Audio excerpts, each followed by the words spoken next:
চলুন আজকে আমি দারুণ স্বাদের এই মাটন ঝোল রেসিপিটা আপনাদেরকে করে দেখাই, যেটা খেতে দারুণ লেগেছিল। প্রথমে মাটনগুলোকে প্রেসার কুকারে সেদ্ধ করে নিয়েছি, তারপর কড়াইতে আমি দারচিনি তেলের সাথে পেঁয়াজ কুচি খুব ভালোভাবে ভেজে নেব। দেখুন এরকম লাল লাল করে ভেজে নিয়েছি। তার মধ্যে দিয়েছি আদা বাটা, এখানে ছিল টমেটো, রসুন, পেঁয়াজ বাটা, সাথে 2-3টা এলাচও দিয়েছিলাম।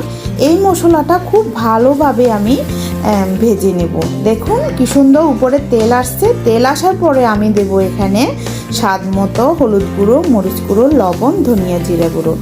এখন সব মশলা আবার খুব ভালোভাবে আমি এটাকে ভেজে নেব। দেখুন কত সুন্দর ভাজা হয়েছে। এখন আমি সেদ্ধ করা মাংসটা দেব, আলুটা দেব। এখন জাস্ট চুলার আঁচটা কমিয়ে শুধু লো আছে এটাকে আমি রান্না করব। সাধারণ একটু কাশ্মীরি লঙ্কা দিয়েছি আর কাঁচামরিচ, গরম মশলা দিয়ে আর ওটাকে খুব লো আছে রান্না করব আরও ভালোভাবে সেদ্ধ হওয়ার জন্য। এখন পর্যাপ্ত পরিমাণ জল দিয়ে এটাকে রেখে দেব প্রায় 10 থেকে 15 মিনিট।